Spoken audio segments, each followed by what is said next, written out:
everyone, I am Lalita Dhakad and you are watching ललिता's English classes। आज हम English का एक और स्ट्रक्चर सीखेंगे। तो आइए सेशन शुरू करते हैं, लेकिन एक बात याद रखें कि ये जो वीडियो है इसको पूरा ज़रूर देखें शुरू से अंत तक, क्योंकि इसी वीडियो में मैं आपको इसका पॉजिटिव, नेगेटिव और इंटेरोगेटिव तीनों प्रकार के जो सेंटेंस बनेंगे इस स्ट्रक्चर से वो तीनों बताऊंगी। तो ये जो स्ट्रक्चर है वो है बिगैन टू वर्ब की first form. Began to verb की फर्स्ट फॉर्म, इसको बिगैन पढ़ेंगे, ठीक है। अब ये जो स्ट्रक्चर है इसका उपयोग आप किस जगह करेंगे, सबसे पहले हम वो समझ लेते हैं। तो हम थोड़ा हिंदी की सहायता लेंगे। तो जो पहचान होगी इस प्रकार के वाक्यों को बनाने की वो रहेगी कि कोई काम करने लगा, करने लगी या करने लगे। अभी मैं आपको कुछ सेंटेंस हिंदी के बताऊंगी ताकि आपको इससे अंदाज़ा लगे कि हम किस प्रकार के वाक्यों में बिगेन टू वर्ब की फर्स्ट फॉर्म का उपयोग कर सकते हैं। ये पॉजिटिव सेंटेंस है, नेगेटिव और इंटेरोगेटिव अभी हम थोड़ी देर बाद देखेंगे। अगर कोई भी काम अभी शुरू कोई करने लगा है तो उसके लिए हम इस प्रकार के स्ट्रक्चर का उपयोग कर सकते हैं। जैसे वह क्रिकेट खेलने लगा, मैं सोचने लगी, वह कुछ बताने लगा। इस प्रकार के वाक्यों का उपयोग आपने भी ज़रूर किया होगा। तो अगर आपको इस प्रकार के वाक्य मिलते हैं तो हम बिगेन टू वर्ब की फर्स्ट फॉर्म का उपयोग करेंगे। सेंटेंस बनाकर देखते हैं। सबसे पहले हम लेते हैं एक सेंटेंस, वह बात करने लगा। छोटा सा सेंटेंस लेते हैं, वह बात करने लगा। देखिए, आपको अगर शुरुआत में परेशानी आती है तो आप लास्ट में इसका देखें कि क्या आ रहा है, ने लगा लिखा हुआ है। ने लगा, करना, बात करना वर्ब है, उसके साथ जुड़ा हुआ है ने लगा। तो हम बनाएंगे इसको। सबसे पहले वह लड़का है तो हम ही लगा रहे हैं उसके लिए, ही। अब लगाएंगे हम बिगैन टू। अब बात करना वर्ब होगी टॉक। स्पेलिंग देखिए और बोल कैसे रही हूँ मैं वो देखिए आप। एल आ रहा है लेकिन साइलेंट होगा एल। इंग्लिश में ऐसा ही होता है कुछ शब्दों के साथ, TAL के, लेकिन पढ़ेंगे क्या, टॉक। एल की आवाज़ बिल्कुल नहीं आएगी।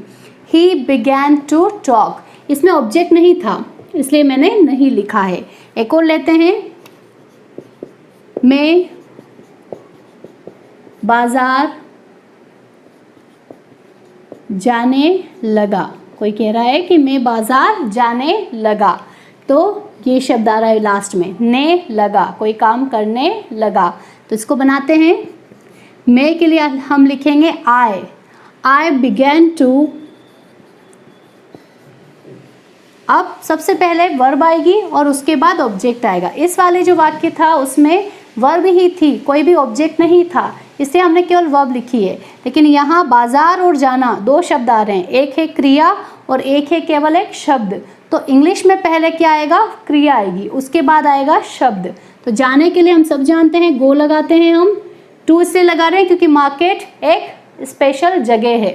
तो गो टू मार्केट, मार्केट ऐसा ना पढ़ें, मार्केट। थोड़ी अच्छी इंग्लिश बोलना भी शुरू करें। I began to go to market. हम इसका नेगेटिव देखेंगे। अभी हमने क्या देखा कि कोई काम करने लगा, करने लगी, करने लगे। अब एक अंतर आ जाएगा थोड़ा सा कि कोई काम नहीं करने लगा।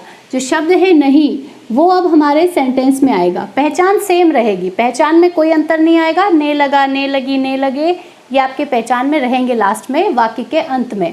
लेकिन आपको वाक्य जो रहेगा सेंटेंस उसके बीच में कहीं ना कहीं नहीं शब्द मिलेगा। इससे आपको पता चल जाएगा कि ये नेगेटिव सेंटेंस है।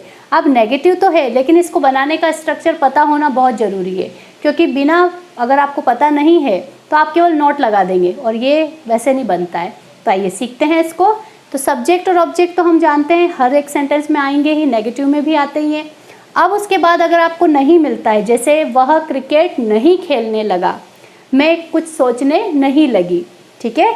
तो अगर ऐसा हो तो आपको सबसे पहले लिखना पड़ेगा डिडंट, या फिर आप डिड नॉट लिख सकते हैं। मैंने दोनों लिखे हैं क्योंकि बहुत सारे बच्चे बेसिक लेवल से होते हैं, उनको फिर समझ में नहीं आता ये क्या लिख रखा है। तो मैंने दोनों लिखा है, लेकिन मैं चाहूँगी कि आप सब इस वाले का उपयोग ज़्यादा करें, बोलने में तो इसी का उपयोग करें। डिड नॉट या फिर डिडंट। ऐसा क्यों किया है, क्योंकि जो बिगेन है वो वर्ब की सेकेंड फॉर्म थी, मेन वर्ब की। तो आप डायरेक्ट नोट नहीं लगा सकते हो, ये इंग्लिश का नियम होता है। कि अगर मेन वर्ब आती है किसी स्ट्रक्चर में तो उसके लिए आपको फिर उसमें डू, डज या डिड का यूज़ करके नेगेटिव और इंटेरोगेटिव बनाने पड़ते हैं।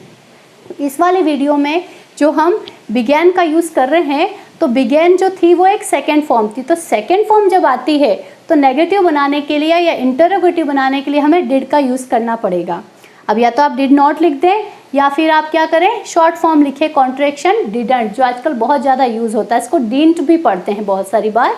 तो अब यहाँ हमने डिडंट तो कर दिया, लेकिन अब डिडंट करने के बाद आप बिगैन नहीं लिख सकते हैं। अब इसके लिए मैं आपको एक छोटा सा बता रही हूँ, बोर्ड पर ध्यान से देखिए, वर्ब की फॉर्म लिख के बता रही हूँ कि बिगिन जो है उसकी कैसे फॉर्म चेंज होती है। बिगिन वर्ब की फर्स्ट फॉर्म होती है, सेकेंड फॉर्म होती है इसकी बिगैन, और थर्ड फॉर्म होती है बिगन। देखिए यहाँ फर्स्ट फॉर्म में आई आ रहा है, सेकेंड फॉर्म में ए आ रहा है और थर्ड फॉर्म में यू आ रहा है। ये भी एक ट्रिक बनती है, मैंने इस पर भी वीडियो बना रखे हैं, आपने नहीं देखे हो तो इरेगुलर वर्ब्स में आप इसको देख सकते हैं। आई ए यू फर्स्ट फॉर्म है, ये सेकेंड फॉर्म है और ये थर्ड फॉर्म है। ठीक है, अब क्या हुआ, हमने डिड नॉट लगा दिया। ये आप ध्यान से देखें क्योंकि ऐसा ही इंटेरोगेटिव में भी अभी जस्ट मैं इसके बाद बताऊंगी। दोनों अगर आप एक से ही समझ लें तो और ज़्यादा अच्छा होगा, आपको ज़्यादा दिमाग लगाने की ज़रूरत और टाइम लगाने की ज़रूरत नहीं पड़ेगी।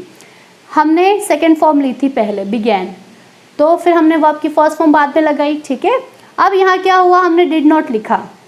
जब भी किसी वाक्य के अंदर, सेंटेंस के अंदर, स्ट्रक्चर के अंदर हम डिड नॉट का यूज़ हेल्पिंग वर्ब के तौर पे करते हैं तो डिड क्या होता है, सेकेंड फॉर्म होती है। देखिए मैं आपको बताती हूँ, डू, डिड, डन। इसीलिए मैं बार बार कहती हूँ कि वर्ब के वीडियो ज़रूर देखिए, नहीं तो आपको इंग्लिश नहीं समझ में आएगी, क्योंकि हर जगह वर्ब का यूज़ ही होता है।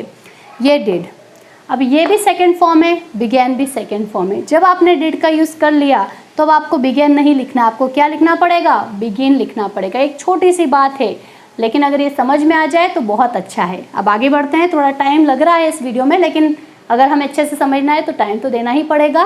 तो डिडंट या डिड नॉट के बाद अब हम बिगैन नहीं लिखेंगे। आई का जो हमने ए लिखा था उसका क्या करना पड़ेगा, आई करना पड़ेगा, बिगिन, फिर टू, फिर वर्ब की फर्स्ट फॉर्म, फिर ऑब्जेक्ट, वो तो सेम टू सेम रहेगा। देखिए अब मैं सेंटेंस बना रही हूँ कुछ। वह बात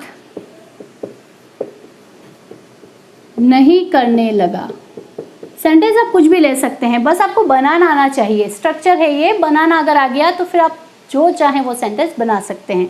देखिए अब नहीं आ गया है शब्द, लास्ट में वही पहचान है, ने लगा, ही, वह के लिए, फिर हम लिख देते हैं इन दोनों में से ही डिडंट। अब आप ध्यान रखिएगा, बिगैन नहीं लिखना है, बिगिन लिखना है।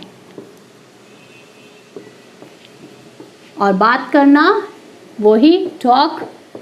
ठीक है, he didn't begin to talk, या आप ऐसे बोल सकते हैं he didn't begin to talk. It depends on you कि आप कौन सा यूज करना चाहते हैं। नेक्स्ट देखिए, वे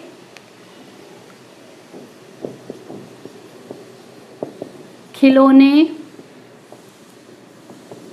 नहीं खरीदने लगे।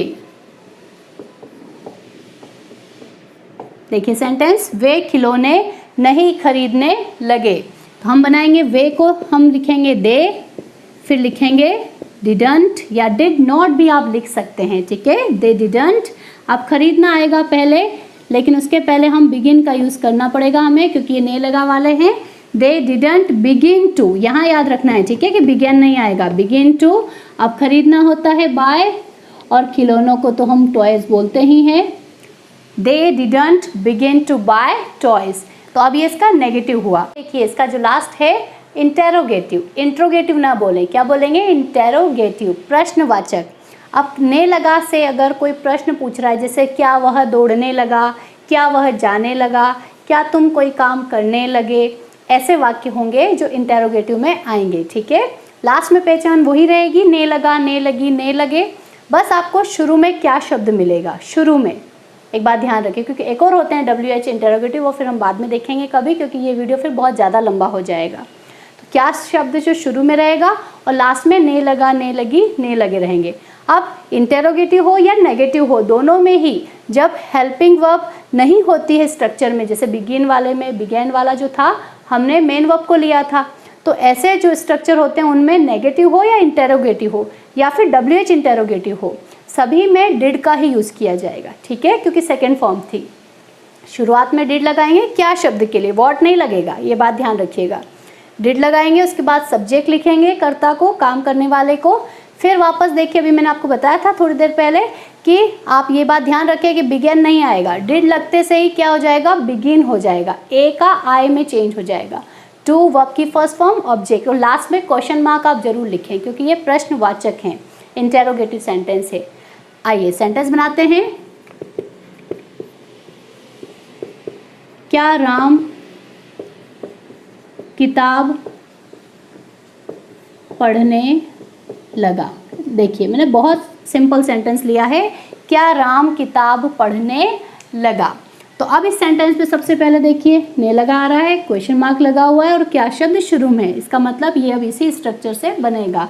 सबसे पहले हम डिड लिखेंगे, वर्ड तो नहीं लगाना है आपको, याद रखिएगा, शुरू में आ रहा है क्या इसलिए डिड, राम सब्जेक्ट है हमारा। उसके बाद में अब हमें लिखना है बिगिन, यही गलती होगी आपकी, ये याद रखें आप सभी ना, बिगेन नहीं लिखना है, बिगिन लिखना है।